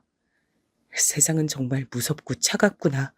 이런 세상을 아버지는 어떻게 살아오신 걸까? 친가는 특히나 돈도 없는데 그런 환경에서도 잘 이겨내고 결혼하시고 나랑 동생 낳으시고 비록 작지만 안락한 보금자리도 마련하시고 아버진 대단한 분이었어. 내가 아버지처럼 해낼 수 있을까? 더욱 의연해져야겠다고 생각했어요. 전 아직 어린 학생이었지만 본능적으로 제가 이 다음에 커서 든든한 가장 역할을 해야 한다고 마음을 먹고 있었습니다. 철없이 굴던 모습은 모두 저버린 채 앞만 보고 나아가기로 결심한 뒤 일을 악물었죠. 노는 걸 좋아하는 친구들을 다 정리하고 공부에만 매진했습니다. 동생은 아버지를 그리워하며 이따금씩 울적해했지만 어머니께서 씩씩하게 버티고 계셨으므로 그런 어머니의 모습을 보며 힘을 얻는 것 같았어요. 자식 새끼들이 있는 한 난 슈퍼어머니야. 내가 못 해낼 게 세상에 있을까봐 두고 보라지. 전보다 더 열심히 보란 듯이 잘 살아줄 테니까. 어머니께선 친구분과 통화하시며 그런 말씀을 하셨죠. 전 그 소리를 듣고 마음이 든든했습니다. 쉬는 날 없이 어머니께선 일을 하셨던 걸로 기억합니다. 남의 장사를 도와주셨고 공장 일도 병행하셨죠. 꼭 그렇게 고생하며 일을 하셔야 하냐고 제가 언젠가 여쭤본 적이 있었는데 그때 어머니께선 고개를 가로저으시며 하루 24시간 1년 365일도 부족하다고 하셨어요. 돈 벌 생각을 하면 자는 시간도 아깝게 느껴진다 하셨죠. 그러면서 제가 대학을 잘 가는 것이 가장 큰 보람이니까 저보고 열심히 하라고 하셨습니다. 그 앞에서 결의가 솟지 않을 만큼 제가 불효자식인 건 아니어서요. 그 이후로 더 코피 쏟으며 죽어라 공부했죠. 이른 아침에 등교해서 자정에 가까운 늦은 밤중에 귀가를 했으니 입시 생활 동안 저는 집에서 잠만 딱 자고 거의 안 붙어 있었던 셈인데요. 주말엔 학원과 독서실을 다녔던 시기. 어느 날 제가 문제집을 챙겨서 나가려는데 어머니와 여동생이 옥신각신하는 소리를 언뜻 들었습니다. 제발 그 종이약 들은 상자 이제 좀 갖다 치워. 왜 자꾸 갖다 버리라고 하는데요? 내 거야. 내가 알아서 할 거야. 그러니까 상관하지 마세요. 그게 집에 아직 있단 생각만 해도 아주 기분이 우중충해지니까 그렇지. 사람 기분 잡치게 하지 말고 좋은 말로 할 때 버려. 돌아가신 아버지 위한 종이약이었는데 추억이 깃든 건데 어떻게 갖다 버리란 말 그렇게 하세요? 감정도 없으신가 봐. 의외의 내용이 들려와서 당황스러웠지만 나가야 하는 게 급했기에 우선 걸음을 서둘렀죠. 학원에서도 독서실에서도 어머니의 낯선 그 목소리가 자꾸 귓가를 울려댔습니다. 그러실 분이 아닌데 이상하다 싶었죠. 동생과 감정적으로 언쟁을 하시다 보니 우연히 그런 모습을 보이셨던 거라고 전 대수롭지 않게 결론을 내렸습니다. 그리고 이틀 정도가 지났을 때죠. 여느 때처럼 늦은 밤 집으로 돌아왔는데 동생이 슬쩍 다가오더니 저한테 종이학 상자를 내미는 겁니다. 나는 학교에 이걸 따로 둘 곳이 없어. 오빠 이번에 독서실 길게 끊었잖아. 혹시 거기다 둘 공간 없을까? 이걸? 왜? 그냥 집에 두지 않고서? 안 돼. 자꾸만 엄마가 이거 갖다 버리라고 하신단 말이야. 이걸 보면 기분 우울하고 짜증이 나신다 그래. 뭐? 이건 아버지를 추억할 수 있는 건데 어머니가 홧김에 그러시는 게 아니라 진심으로 그러시는 거라고? 너무 의외다. 어머니가 왜 그러시지? 이상하다. 그러실 분이 아닌데. 응, 오빤 정말로 몰랐구나. 엄마 그렇게 되신 지 꽤 됐는데. 다만 종이학까지 내다 버리라고 오만 짜증을 다 내실 줄 나도 몰랐지. 갈수록 신경질이 느시는 것 같아. 일이 너무 피곤하셔서 그런가 봐. 동생의 말을 듣고 속으로 많이 놀랐지만 공부가 급선무인 때였기에 일단은 생각을 떨쳐버렸죠. 제가 너무 민감하게 반응하면 동생도 생각만 많아질 것 같았고요. 애써 태어난 척을 했네요. 종이학 상자는 제가 잘 쓰지 않는 책가방 안에 넣어서 감쪽같이 감춰두는 것으로 했습니다. 하지만 마음 한구석에 자라난 불안의 싹을 완전히 지우기란 어려웠고 저는 종종 어머니께 괜찮으신지 여쭙게 됐습니다. 어머니, 요새 괜찮으신 거 맞죠? 많이 피곤해 보이시는 것 같아서 걱정이에요. 아휴, 우리 아들이 어느새 이렇게 든든하게 다 커서 그런 소리도 할 줄 알아? 그럼 난 괜찮아. 어머니께선 발랄하게 대답하셨어요. 주된 가사가 난 괜찮아, 나는 쓰러지지 않아인 가수 진주의 노래를 자주 흥얼거리셨고요. 유쾌하신 모습에 다행이라고 생각했습니다. 근데 어느 날 제가 또 그저 상투적으로 괜찮으신 거 맞죠? 이렇게 여쭌 적이 있었어요. 지나가는 말이나 다름없었습니다. 그런데 어머니께서 손에 쥐고 계시던 볼펜을 바닥에 팍 던지시며 소리를 지르신 겁니다. 괜찮은데? 나 괜찮다니까? 넌 대체 나한테 괜찮단 얘기를 몇 번을 물어대는 거야? 왜? 대체 왜 그러니? 내가 안 괜찮단 소리 듣고 싶어서 그래? 아, 아니에요. 절대 그런 거 아니었어요. 죄송해요. 저는 몇 번이고 거듭 죄송하다는 사과를 드려야 했어요. 어머니께선 분이 안 풀리시는지 한참을 씩씩거리셨고 심지어는 욕을 중얼거리셨습니다. 쌍욕이라니. 처음 보는 어머니의 모습에 제가 무척 놀랬죠. 다음날 어머니께서 겸연쩍은 얼굴로 저에게 어제 일은 미안하다고 하셨어요. 내가 예민하게 굴었어. 우리 아들 공부해야 되는데 내가 방해가 됐네. 미안하다. 아니에요. 미안해하지 마세요. 제가 너무 별 생각 없이 굴었던 잘못이죠. 상황은 마무리됐지만 이상하기 전 엄마에 대한 걱정이 더욱 피어오르기 시작했습니다. 수능을 앞둔 때였기 때문에 공부에만 애써 집중하고자 했죠. 수능을 사흘 앞두고 동생이 저에게 줄 간식들을 예쁜 상자로 직접 꾸며서 만들어준다 했는데 그 소리를 듣고 제가 그냥 됐다 그랬습니다. 무엇보다 소중한 종이학 상자. 그걸 제가 갖고 있으니 그걸로 힘 얻겠다고 했네요. 그랬더니 여동생이 눈물을 훔쳤어요. 네가 어머니 때문에 걱정 많이 하고 그간 마음 많이 쓴 거 내가 다 알아. 나 수능 잘 볼게. 넌 앞으로 이 오빠만 믿어라. 호언장담을 날렸던 전 다행히 수능을 실수 없이 잘 봤습니다. 정말 날아갈 듯이 기뻤죠. 행복한 연말에 새 식구와 함께 영화관 나들이나 갈까 싶었습니다. 가족 영화가 개봉을 하길래 그걸 보자고 말씀드렸더니 어머니께선 눈살을 찌푸리셨습니다. 가족애를 강조한 영화 포스터부터 마음에 안 든다고 하셨어요. 난 그런 거 딱 질색이야. 보기 싫어. 그러실 분이 아니었는데 너무 충격이었지만 이젠 변한 엄마의 모습을 받아들여야 할 때가 된 것 같기도 했습니다. 전 목표로 했던 대학에 최종 합격했고요. 아버지 살아계셨을 때부터 제가 나중에 그런 대학에 가면 좋겠다. 그땐 장난삼은 허세로 말을 했던 바로 그 대학이었습니다. 합격 통지 받고 아빠 생각이 더욱 절절하게 나서 잠드신 곳에 찾아가 인사를 드리고 싶었어요. 여동생 생각도 그랬고요. 근데 어머니께선 거절을 하셨습니다. 거절 사유는 다름이 아니라 추워서였습니다. 아버지와 그렇게나 서로 죽고 못 살았던 부부셨는데 어떻게 이렇게 변하실 수가 있는지 속으로 너무 서글펐네요. 엄마께선 제 등록금이며 학비, 대학 생활비를 다 대줄 수 있어서 기쁘다고 그간 개고생한 보람이 있다며 제 대학 입학식이 끝나자마자 오열하셨습니다. 바닥에 엎어져서 우시는 바람에 주변에서 다 쳐다봤었죠. 그때 동생이 저에게 속삭였어요. 근데 엄마가 지금까지 몇 번 이러신 적 있었어. 마트에서 동생과 같이 장을 보시던 중에 우신 적도 있었다 그래요. 어느 노부부께서 둘 다 몸이 편찮으신데 서로 의지해서 걸어가는 뒷모습을 보시곤 바닥에 주저앉아 우셨다고 합니다. 부족했던 전 그때까지도 엄마께서 왜 그러시는지 미처 몰랐습니다. 이유를 알게 된 건 그때로부터 몇 년이 더 지나서 제가 대학을 졸업하기 직전이었습니다. 대학교에서 학생들 대상으로 심리상담 지원 프로그램이라는 걸 그때 막 시작하고 있었는데 홍보하는 것을 보고 호기심이 생겨 한번 참가를 해봤어요. 그리고 상담사분과 여러 대화를 나누다가 제 내면에 뭉친 우울 덩어리를 마주하게 됐습니다. 아버지께서 돌아가셨을 때의 상황, 그걸 하나부터 열까지 다 제가 꿰고 있었고 돌아가셨던 그 일이 제 인생엔 너무나 큰 아픔으로 박혀 있었기 때문에 전 그런 스스로의 모습을 들여다보는 걸 무서워했으며 공부란 탈출구를 만들었던 것이고 어머니와 여동생을 이 다음에 제가 책임지고 살아야 한다는 압박감에 스스로 가두며 살아왔다는 걸. 그런 사실들을 알게 됐죠. 제 자신인데도 제가 절 잘 몰랐더라고요. 내면을 마주하는 것이 두렵고 겁이 나서 덮어두고 살게 되면 결국 언젠가 그 안에 감춰진 것이 밖으로 새나와 정신을 어지럽게 하고 쉽게 사람을 피곤하게 만들고 무기력증에 빠지게 된다고 했습니다. 덮는다고 해서 능사가 아니란 거죠. 아버지께서 당하셨던 사고에 대한 원망, 분노 이런 것들이 생각보다 제 안에서 엄청나게 컸더라고요. 근데 화를 내봤자 아무것도 달라질 게 없을 것 같으니까 속에 꽉 눌러둔 채 그 감정을 외면하고 살았던 거예요.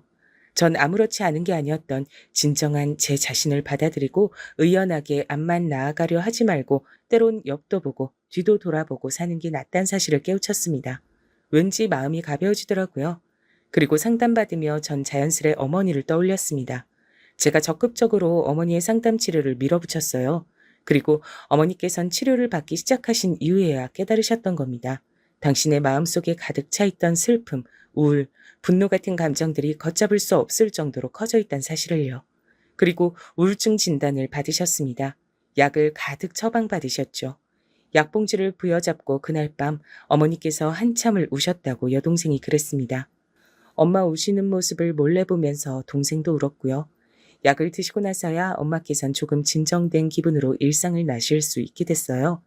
우울증을 앓으시는 것도 몰라봤던 저같이 부족한 자식 때문에 그간 얼마나 고생하셨을지 한없이 죄송한 마음뿐이었습니다. 너무 늦었지만 뒤늦게라도 증상을 마주하고 처방을 받을 수 있어서 다행이란 생각이 들었어요. 저와 동생이 더욱 노력하면서 엄마께 잘해드리고자 했죠. 하지만 저희 남매가 노력해도 채울 수 없는 부분이 존재했다는 걸 시간이 흘러서 알게 됐습니다. 어느 날 동생이 저한테 조심스레 말을 해주더군요. 어머니께 만나는 사람이 생겼다고 말입니다. 얼마 안 됐어. 내가 알기론 3달 정도? 근데 엄마가 전에 나한테 재혼은 인생에서 절대 없다고 못 박으신 적도 있고 그래서 결혼이라든지 그런 건 생각을 안 해도 될 것 같긴 한데 암튼 엄마가 좋은 감정으로 만나시는 분이 생겼는데 꽤 즐거우신 것 같아. 뭐? 어머니한테? 네가 며칠 전부터 나한테 할 말이 있다는 듯 굴었던 게 바로 이것 때문이었구나. 어머니한테 새 남자라니 생각도 못 해봤어. 나도 처음엔 되게 당황스럽고 혼란스러웠어. 근데 오빠, 요새 엄마 표정이 어떤 줄 알아? 우리 어렸을 때 명절이면 친가 먼저 갔다가 외가 갔잖아. 친가에서 하룻밤 자고 외가로 출발할 때 아침. 그때마다 엄마는 친정까지 언제 가냐, 갈 길이 고말리다. 이렇게 혼잣말을 한숨처럼 하시면서도 얼굴엔 은은한 웃음꽃이 피어 있었지. 난 그걸 설렘이라고 생각했었어. 아버지 돌아가시고 나서 엄마 얼굴엔 설렘을 느껴본 적은 단 한 번도 없었는데 요새는 엄마 얼굴에서 바로 그 설렘이란 게 보이더라. 동생이라고 해서 어떻게 어머니의 새 남자가 흔쾌히 받아들여졌겠나요? 그러나 어머니를 위해 포용하기로 한 것이죠. 동생이 그렇게 나오는데 제가 오빠로서 부족한 모습을 보일 순 없었습니다. 비록 심란하긴 했으나 어머니의 만남을 응원해드리기로 했어요. 왜냐면 어머니는 저의 남매의 모친이기도 하셨지만 당신 인생의 주인공이기도 하셨으니까요. 어머니께서 만나시는 분은 어머니보다 연상이셨고 자식 하나를 두셨으며 병으로 배우자를 떠나보낸 뒤 2번 다시 재혼 의사가 없으신 분이었습니다. 그건 저희 어머니와 생각이 같았죠. 두 분은 비록 법적으로 부부가 될 생각은 없으나 앞으로 서로 좋은 감정으로 의지하면서 잘 지내겠다고 하셨어요. 제 앞에서 어머니께선 딱 2가지를 말씀하셨죠. 미안하다. 그리고 정말 고맙다. 저는 말없이 어머니를 안아드렸습니다. 어릴 땐 어머니가 여장부처럼 보이기도 했었는데 제 품에 안기신 어머니는 너무 왜소했습니다. 그만큼 어머니가 나이 드신 것 같아 슬피기도 했지만 제가 어느덧 장성하여 엄마를 지켜드릴 수 있게 된 것 같아서 벅차기도 했습니다. 엄마께서 새로이 인연을 만나신 뒤 심적으로 안정되고 여유를 찾으신 게 보였어요. 그건 저희 남매가 채워드릴 수 없는 영역이었던 겁니다. 그 모습까지 보고 나자 저는 무의식적으로 저도 이제 결혼해도 되겠다는 생각이 들었죠. 좋은 짝을 만나서 가정을 이루고 멋진 남편이자 아버지가 되고 싶었습니다. 그런 생각을 가지고 만난 아내는 화사한 인상의 조용한 성격의 소유자였습니다. 솔직히 자기 시어머니의 남자친구, 시누이한테 처음 한 번에 싹싹하게 다 잘하기 힘든 건데 아내는 그걸 해내더라고요. 어머니께서도 아내를 무척 마음에 들어 하셨어요. 이런 며느리를 얻게 되다니 당신은 복도 많다고 하시며 결혼 생활에 간섭 안 할 테니 둘이서 알콩달콩 잘 살아보라 하셨습니다. 흔쾌한 허락이었죠. 여동생도 자기가 새언니가 마음에 든다고 하면서 이런 새언니라면 자기가 안심하고 유학길에 오를 수 있겠다 그랬습니다. 동생은 공부를 오래 하는 것에 뜻이 있더라고요. 대학원까지 갔을 때부터 알아봤어야 했는데 하다 유학까지 준비하는 걸 보고 제가 2손 2발 다 들었습니다. 그래서 동생을 위해 따로 모은 돈을 유학비로 선뜻 내어 주었고요. 저의 그런 행동을 보면서 아내가 되게 좋아했어요. 여보처럼 가족을 아끼고 사랑하는 남자랑 결혼해서 난 무척 행복한 여자라고 생각해. 세상에서 제일 가깝고도 먼 게 난 가족이라고 생각하거든. 가장 쉽고도 어려운 관계가 바로 가족 간 관계고. 그래서 난 아무튼 우리 여보가 가정적인 남자라서 그게 너무 좋아.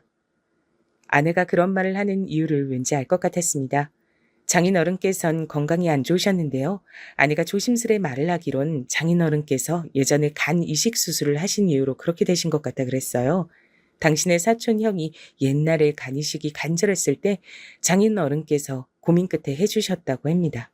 그때 아내는 어려서 상황을 잘 몰랐고 장모님께선 반대를 하셨다고 해요. 근데 장모님의 반대 의견을 별로 효력이 없었어요. 이건 너무 부끄러운 얘기지만 우리 엄마가 그것보다 더 이전에 계모임을 잘못 드셨다가 돈을 한번 날리셨거든. 그것도 아빠 몰래 우리 집 돈을 거기다 넣어두셨다가 그렇게 된 거였어. 개똥 갖고 누가 야반도주를 할 줄 알았다면 엄마도 절대 안 그러셨을 테지만. 암튼 그 때문에 온 집안 식구들이 한숨 짓고 난리도 아니었어. 그런 사고를 쳤던 장본인이니 발언권 따윈 없다면서 친가 쪽 어른들께서 우리 엄마를 무시하셨던 거야. 그래서 아빤 묘한 압박을 받으시면서 결국 간을 이식해 주셨지. 아내는 그때 자기가 어려서 뭘 잘 몰랐던 탓에 장인 어른을 말리지 못했던 걸 두고 후회하고 있었습니다. 죄책감마저 느끼고 있는 모양이었어요. 간 이식만 해준다면 하늘의 별도 달도 다 따다 줄 것 같이 굴었다던 사촌 형이라는 그 집은 3년 후 캐나다로 이민을 가버렸다고 합니다. 장인 어른께 10원 한 장도 안 주었다네요. 돈을 주겠다 주겠다 말로만 계속 그러더니 뒤로는 이민 준비를 했던 겁니다. 심지어는 장인어른께서 간 이식 수술 이후 컨디션 저하로 힘들어하시자 그때부터 사람 마음 불편하게 그런 소린 왜 하냐며 그 집에서 화를 내기도 했었대요. 아내는 그것을 두고 갯돈 야반도주 사건이나 간 이식받고 이민 가버린 것들이나 뭐가 다를까 하며 한탄했죠. 일이 그렇게 됐으니 필연적으로 친척들 사이의 분위기가 뒤숭숭해졌죠. 어쩐지 아내가 결혼식에 올 친척들 많이 없으니까 아담한 예식장이 좋겠다고 했었는데 그런 이유였던 겁니다. 장인어른 간이식 때문에 아내는 자기 친가와 그 이후로 교류를 거의 끊고 살았고요.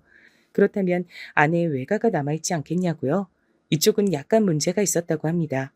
다름 아닌 장모님 때문이었죠. 계모임 사기를 당해서 돈을 날리셨던 이후 여전히 장모님께선 당신의 친정 식구들에게 가장 먼저 손을 벌리셨던 거예요.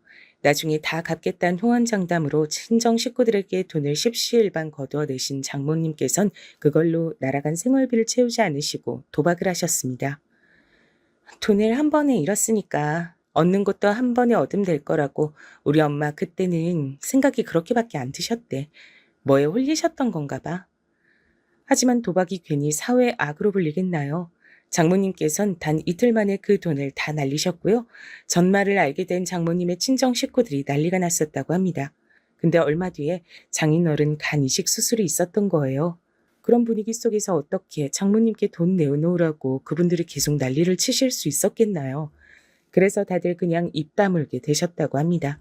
하지만 간 이식 수술 이후 장인어른께선 시간이 지날수록 일상생활을 어려워하게 되셨고 장모님께선 연이어 안 좋은 일이 벌어진다며 참담해하셨고 그 사이에서 아내는 눈칫밥을 먹으며 학교생활 중이었고 이런 우중충한 집과 엮이면 계속 손해만 보고 살 게 뻔하다고 판단이 들었던 거겠죠. 그분들이 다 그렇게 생각을 하시는 바람에 장모님께선 당신의 친정 식구들이 펼치는 외면 공작을 받고 사셔야 했습니다.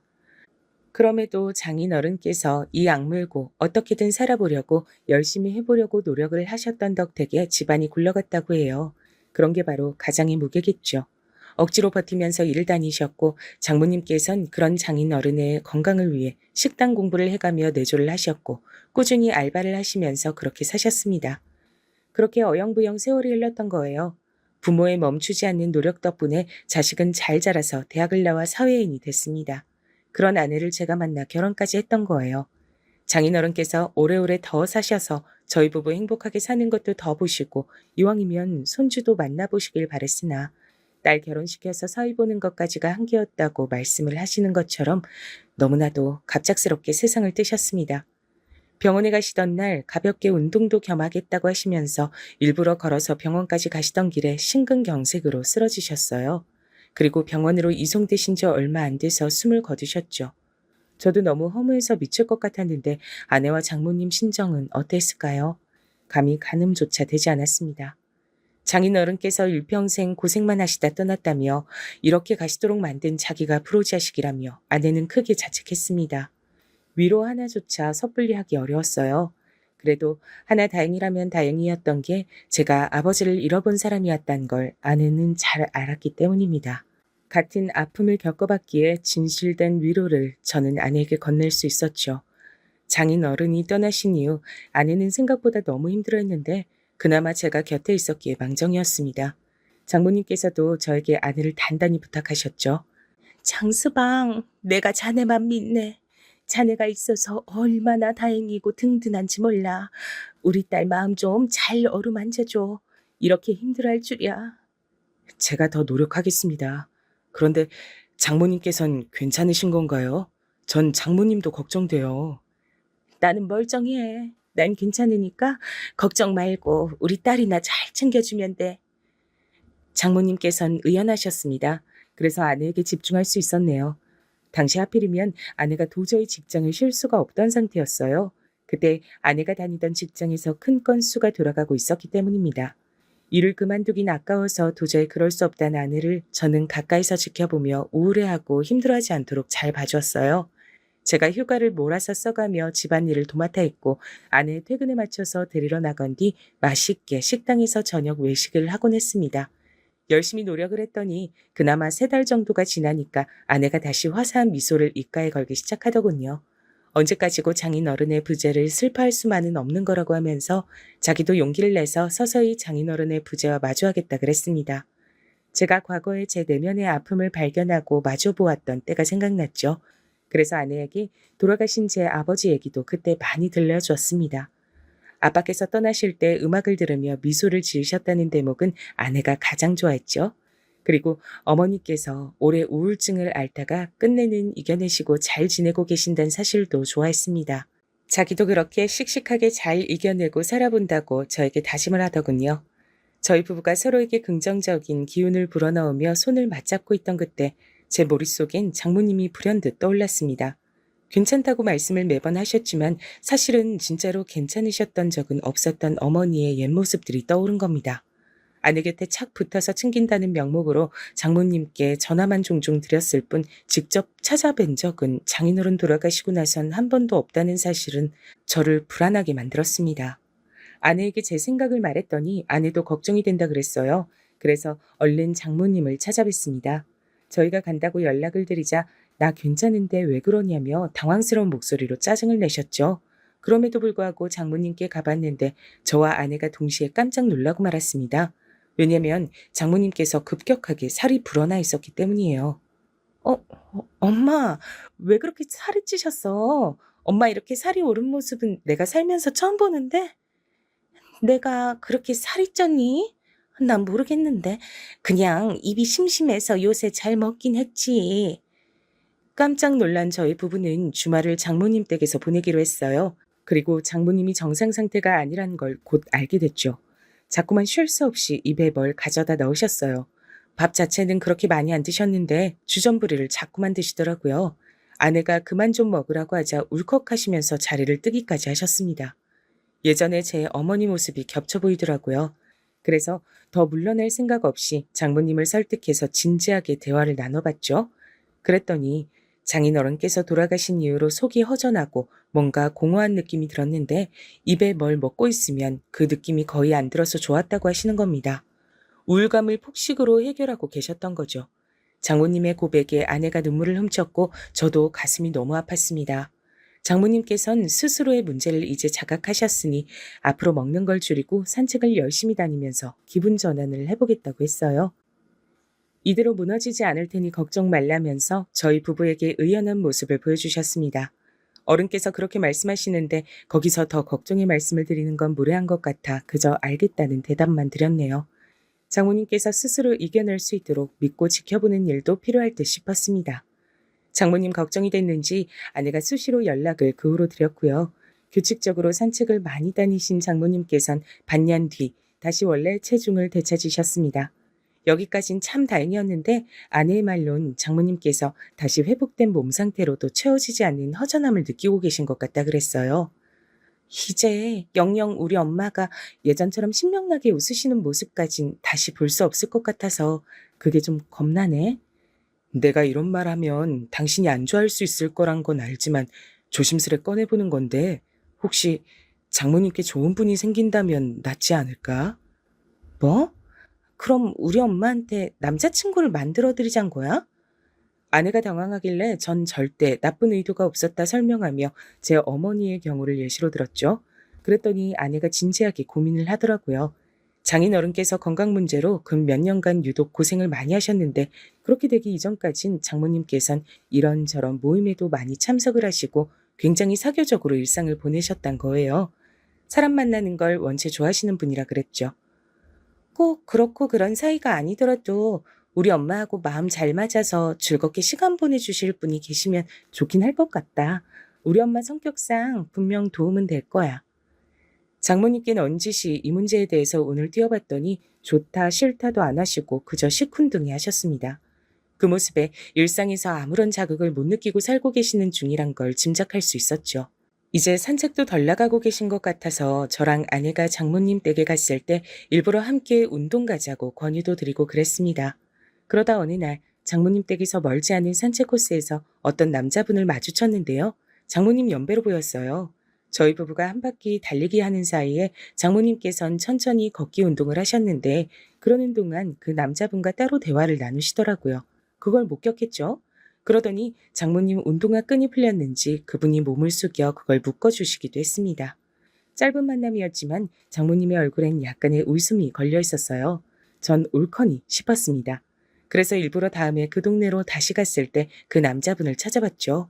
운 좋게 뵙게 돼서 대화를 나눴는데 일에 빠져 사시느라 이날 이때껏 결혼도 안 하시고 혼자 사시는 중이라고 했어요. 그리고 마주쳤던 장모님을 기억하고 계셨고요. 두 분은 운동 같이 다니는 친구 하시면 어떻겠냐 조심스레 여쭤봤더니 그분이 흔쾌히 좋다고 하셨습니다. 그래서 장모님께 이 사실을 알려드렸죠. 뭐? 장서방, 왜 그런 일을 멋대로 꾸며? 진짜 못 살겠네. 어휴, 그래서 내가 그 사람하고 언제 어디서 어떻게 만나면 되는데? 싫다고 하시면서 표정은 밝아져 계셨어요. 두 분이 서로 연락처를 주고받게끔 제가 해드렸죠. 장모님께선 즐거워하시는 눈치였습니다. 아내에게도 상황 보고를 한 뒤 칭찬을 들었고요. 장모님께서 오래하시며 지내시지 않고 새로 친구를 사귀어서 재밌게 일상을 보내시길 저희 부부는 진심으로 바랬습니다. 저희도 각자 일이 너무 바빠져서 장모님을 못 찾아뵙고 있다가 2달 정도가 지나서 가봤어요. 전화를 드렸는데 안 받으시길래 걱정이 돼서 저녁 시간이었지만 얼른 장모님 댁으로 향했던 겁니다. 그리고 저는 장모님 댁 집 안에서 펼쳐진 풍경에 놀라고 말았죠. 옆에서 아내는 작게 비명까지 질렀습니다. 왜냐면 저희 눈앞에 펼쳐진 건 도박판이었으니까요. 아주 본격적으로 여럿이 모여서 판을 벌인 상태였습니다. 뭐야? 갑자기 연락도 없이 둘이 왜 들이닥쳐? 장모님께서 기겁하셨고 바로 옆자리엔 제가 소개시켜드린 그 남자분이 계셨어요. 도박판에 낀 사람들은 저희 부부 정체가 생판남이 아니라 가족이란 설명을 듣고 나서야 안심된 표정들로 다시 도박을 하기 시작했습니다. 아내가 몸을 떨면서 장모님께 다가가 팔을 잡아 끌고 집 밖으로 나갔어요. 저도 얼른 따라갔고 미친 듯이 추궁을 해대는 아내의 옆에서 장모님의 하는 수 없이 실토하신 내용을 들을 수 있었습니다. 충격적인 반전이 들어있었죠. 그 남자분 원래 장모님과 구면이었던 겁니다. 산책 코스에서 마주쳤을 때 서로 보고 어디서 봤더라? 라고 했다네요. 여기서 어디라는 건 도박판을 말하는 것이었죠. 도박하다 잠깐 본 적 있는 얼굴임은 분명했는데 기억이 가물가물했다는 거죠. 그런데 그걸 알 리가 없는 제가 두 분을 연결시켜드리겠다 그러자 두 분 다 잘됐다, 인연인가 보다 하며 좋아하셨던 겁니다. 두 분은 작당을 해서 흥겹게 도박을 다니셨고 하다하다 이젠 장모님 댁에서 아예 사람들을 불러다가 도박판을 까신 참이었어요. 엄마, 인생에서 다시 도박은 없을 거라고 나한테 예전에 분명히 그러셨잖아. 아내가 절규했습니다.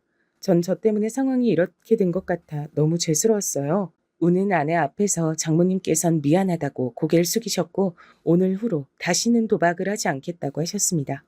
아내가 현기증을 일으키길래 저는 더 거기 있을 수가 없어 얼른 아내를 챙겨 차에 올라탈 수밖에 없었죠. 이게 대체 다 뭔 일인가 싶었네요.